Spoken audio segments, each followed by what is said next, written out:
Hello friends, welcome to a lecture on functions of NCERT, that is National Council of Educational Research and Training. Let me first of all give you a brief introduction about NCERT.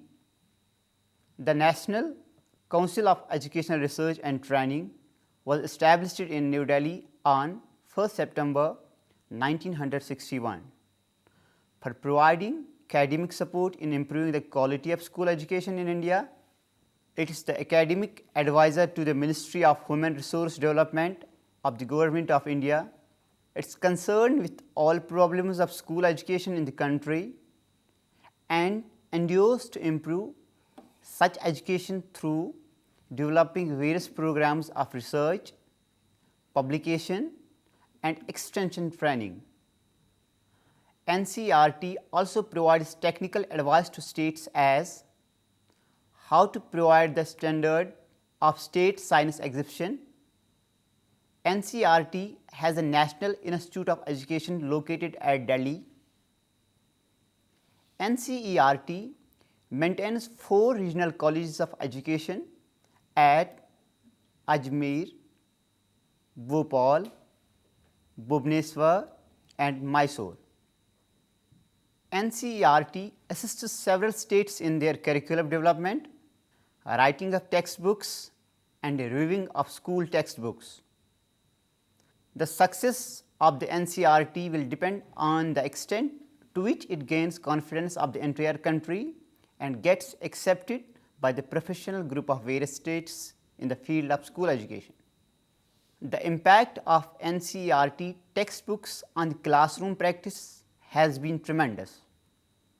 Beside CBSE affiliated schools, the organization like the Kendriya Vidyalaya Sangathan and the Navodaya Vidyalaya Sangathan use NCERT textbooks.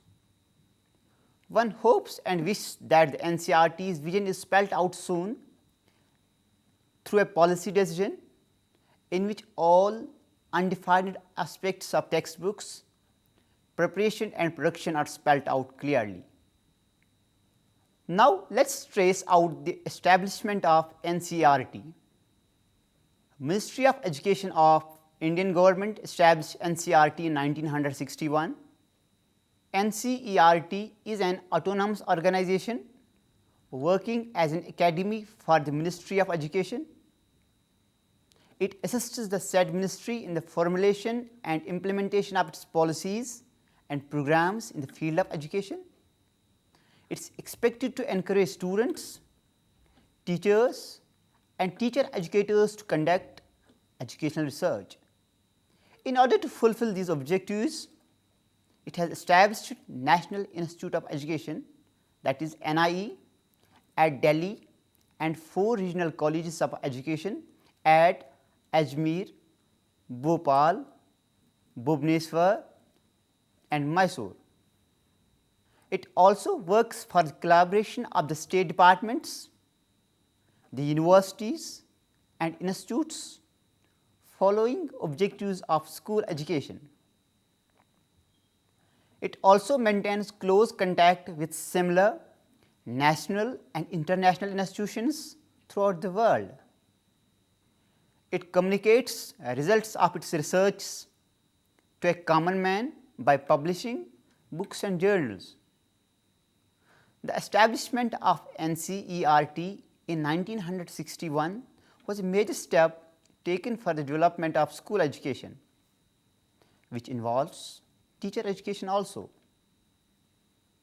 Amongst the significant contributions of NCERT are revamping of elementary and secondary teacher education curriculum, reorganizing of student teaching and evaluation. Next, institution of All India surveys on teacher education. It focuses on continuing education of teachers through establishment of centers of continuing education and recognition to contributions to education by outstanding school teachers and teacher educators through a scheme of national awards. Now, let us have a look at the structure of NCERT. The general body is the policy making body of the NCERT with the Union Minister for Human Resource Development as its president. All the ministers of education in the states and union territories are its members. Besides, experts in the field of education are also nominated as members. Its membership pattern helps in taking policy decisions at the highest level. The governing body of the NCERT is the Executive Committee, again with the Union Minister for Human Resource Development as its ex officio president. The Union Minister for Education is its ex officio vice president, assisting the Executive Committee and 3 standing committees dealing with finance, establishment matters and programs. The principal executive and academic of the NCERT is the director, who is assisted by the joint director and the secretary. All of them are appointed by the Government of India. Dear students, let us find out the major functions of NCERT. The functions of NCERT broadly relate to A. Research and development, B. In-service and pre-service training, and C. Extension and dissemination work. All these to achieve the main objectives of improving the quality of school education. The NCERT therefore functions as number 1, awareness of generation on gender sensitivity. This includes sensitization and orientation of key educational personnel, including teacher educators, education planners and administrators. On education for girls and women's equality. Next is orientation of curriculum makers, textbook writers and educational planners. This includes sensitization and orientation programs for incorporation of identified values that commensurate with equality between sexes, peace and harmony in textbooks and school curriculum. Inculcation of positive self-image in the girl child is another function of NCERT, which includes school-based programs with media support, using interactive processes and working in close liaison with the experts in related areas.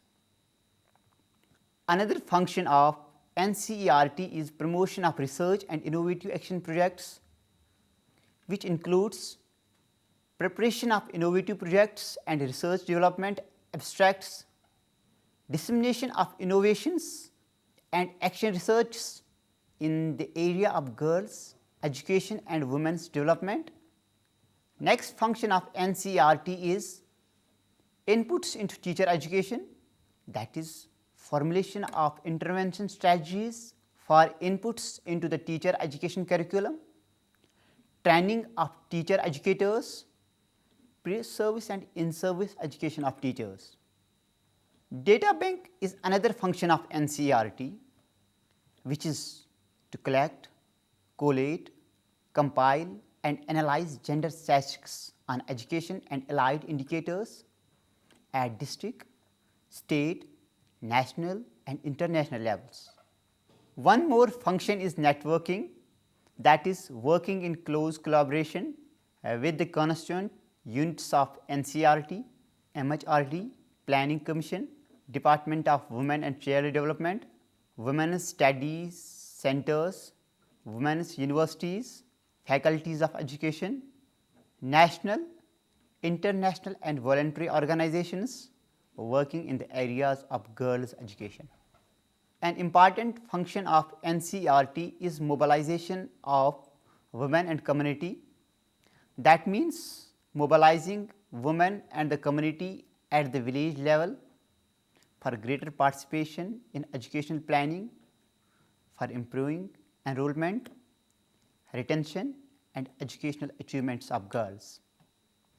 development and preparation of textual and promotional material in curricular areas for different stages of school education, for undoing gender stereotypes.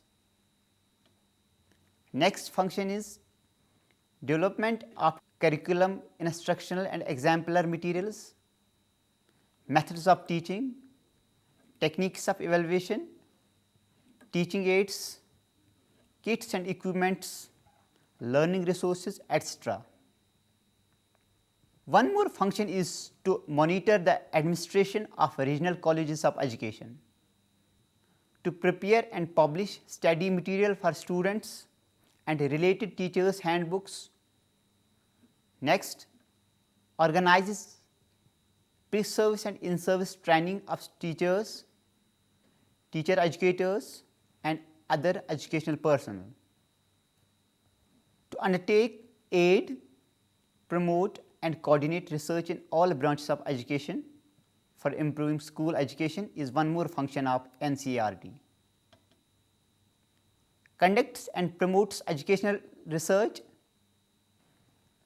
NCERT also functions in searching talented students for the award of scholarship in science, technology and social science.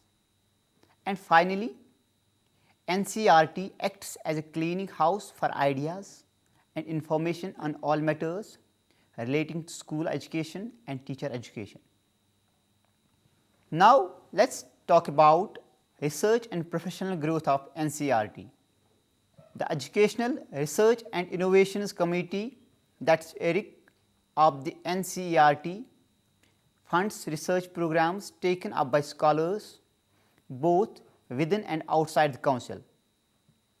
The projects, however, are to have a direct bearing on either school education or teacher education. The ERIC also holds periodic conferences of educational research workers, having funded publication of surveys of educational research in India earlier. It has now taken upon itself the task of compiling such research volumes as well. The NCERT offers financial assistance to professional associations in the field of education for holding annual conferences and publishing journals. Dear students, let us pay our attention towards the publications of NCERT. The publishing program of the NCERT is a part of its total effort to improve the quality of school education. The NCERT textbooks published in English, Hindi and Urdu language have the unique distinction of being at once attractive and inexpensive. These textbooks are freely adopted by states under their nationalized textbook program. They are also used widely in schools affiliated to the Central Board of Secondary Education, Kendriya Vidyalayas, Jawahar Navodaya Vidyalayas, Tibetan schools and several public schools. The NCERT brings out a wide variety of publications such as A. Research literature, B. School textbooks including workbooks and teachers' guides, C. General books for children of different age groups, and D. Educational journals, etc. The NCERT also brings out supplementary readers under the Reading to Learn and National Integration series. These books are specially written keeping in view the needs of school children to promote a healthy reading habit in them. The NCERT develops national curriculum framework in which, among other things, the policy directives of the national policies on education are kept in view. Now, let us talk about the international recognition of NCERT. The NCERT's international cooperation ranges from working with the United Nations institutions like UNESCO, UNICEF, UNDP, etc. to assisting third world countries. The NCERT is one of the major institutions to assist the Ministry of Human Resource Development for implementing cultural exchange agreements between India and other countries. The NCERT has been implementing a number of UNICEF-assisted and UNESCO-sponsored programs and projects with the help of states and union territories. Over the years, the NCERT has stimulated professional growth of teachers, teacher educators, educational administrators, and other educational persons by involving them in most of its programs, including seminars, workshops, conferences, and orientation programs through which it works. The NCERT's work covers the entire spectrum of school education, ranging from planning to evaluation. Its programs benefit all the children from 3.5 to 18 years of age, and also those who aspire to be teachers or are already in the profession. Now, let us highlight the programs and achievements of NCERT. NCERT's programs are within the parameters of school education and interface in the area of vocational education between the NCERT and the UGCs already in operation. The NCERT is also collaborating with IGNOU in training courses through distance education mode. It has been involving the Directorate of Adult Education in organizing programs for training the faculty of district resource units of the district institutions of education and training, that is DIETs, and principles of DIETs. The NCERT CIET contributes substantial number of educational television and radio programs for children and teachers in the context of the programs of Mass Orientation of School Teachers, that is PMOST. The NCERT and the Doordarshan collaborated effectively with the main emphasis on universalization of elementary education. NCERT has organized special orientation of primary teachers, that is SOPT, in collaboration with the respective states. The NCERT has been now advising and assisting the states under the centrally sponsored district primary education programs. The Department of Women's Studies set up in the NCERT to formulate and implementing projects, programs for promoting education for girls who constitute a major segment of non-enrolled population, has conducted studies and developed instruction strategies for them. NCERT has been providing technical support to the states in the planning and implementation of various programs to promote vocationalization at the +2 stage. NCERT has also undertaken a program to identify talented children in rural areas as per requirements of admission to Navodaya Vidyaliyas. At last, let us talk about Department of Elementary Education and its functions. The Department of Elementary Education, that is DEE, is a nodal department of NCERT to advise the Government of India on policies and programs pertaining to elementary education.